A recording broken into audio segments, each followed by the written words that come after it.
आइए आज सुनते हैं एक पतिव्रता स्त्री रामी की बहुत ही इमोशनल कहानी। एक गांव में रामी नाम की विवाहिता अपनी सास के साथ रहती थी। कम उम्र में ही रामी की शादी हो गई थी। शादी के बाद ही रामी का पति बीरू दिल्ली फौज में भर्ती होने चला गया।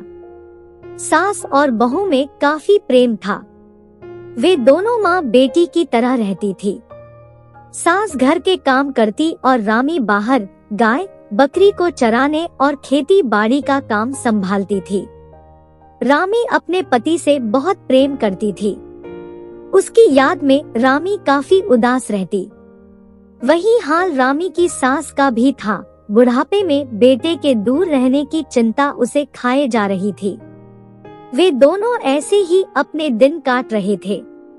देखते देखते 11 से 12 साल बीत गए और रामी का पति ना लौटा, ना उसने अपनी खबर भेजी।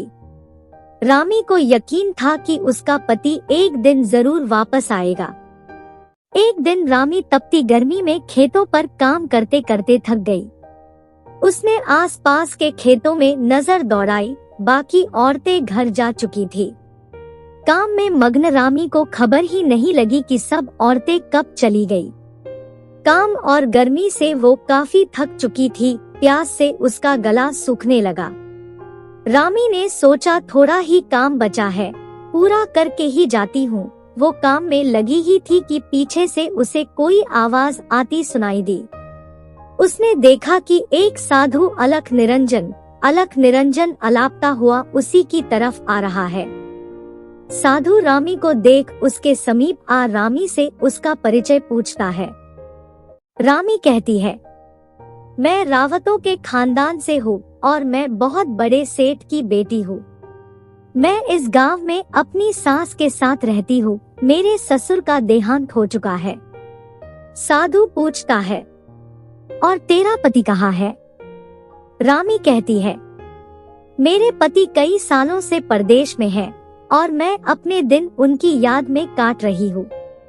साधु कहता है, क्यों उस निर्मोही के बारे में सोचकर दुखी हो रही है, जिसने इतने सालों से तेरी खोज खबर नहीं ली?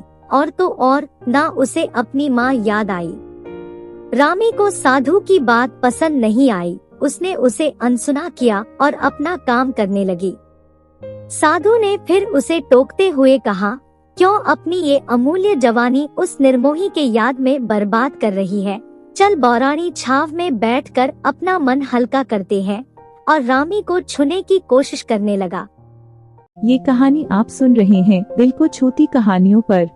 ऐसी ही कहानियाँ सुनने के लिए चैनल को सब्सक्राइब करें और बेल आइकॉन भी दबाएं ताकि लेटेस्ट कहानी आते ही सबसे पहले आपको प्राप्त हो। तो सुनिए आगे की कहानी। रामी ने दूर हट के साधु से कहा, क्या तुझे मेरे सिर का ये सिंदूर और नाक की नथ नहीं दिखती? एक औरत से किस तरह की बात कर रहा है? रामी ने फिर धमकाते हुए कहा, तू जोगी है या ढोंगी? तू जा यहाँ से, आगे से यहाँ दिखा भी तो देख लेना। साधु मुस्कुराते हुए बोला, अरे तू तो नाराज हो गई। बौरानी क्या गाली देना रावतों को शोभा देता है। तू काम करते करते थक गई है, चल छाव में बैठ, आराम मिलेगा। मेरे साथ अपना सुख दुख भी बांट लेगी। रामी का पारा चढ़ गया। वो बोली, निर्लज्ज, शर्म नहीं आती इस तरह की बात करते हुए? सुख दुख बांटने का इतना ही मन है तो जा अपनी माँ बहन के साथ बांट। रामी की बात सुनकर साधु हंसने लगा। रामी फिर बोली, चुपचाप यहाँ से चले जा, ये देख रहा है ना कुदाली, यही तेरे सर में दे दूंगी। रामी का गुस्सा देख साधु वहाँ से चला गया। वो उसके गांव पहुँचा। वहाँ रामी के घर पहुंचकर उसकी सास से भिक्षा मांगने लगा। साधु बोला, माता जोगी को भिक्षा दे दे, तेरा भला होगा और 12 साल से खोया हुआ तेरा लड़का घर लौट आएगा। यह सुन रामी की सास साधु के चरणों में गिर गई और साधु को अपने घर के अंदर ले गई। रामी की सास ने साधु को आसन पर बिठाते हुए कहा, साधु बाबा, आप बाहर क्या कह रहे थे कि तेरा लड़का 12 साल बाद घर लौट आएगा? साधु ने हंसते हुए कहा, पर मौ, भूखे पेट भजन ना होत, सुबह से भूखा हूँ, पहले भोजन दो फिर और बातें। रामी की सास बोली, साधु बाबा आप बैठो, मैं जल्दी से भोजन चूल्हे पर चढ़ा देती हूँ। इतने में रामी भी खेत का काम करके आ गई।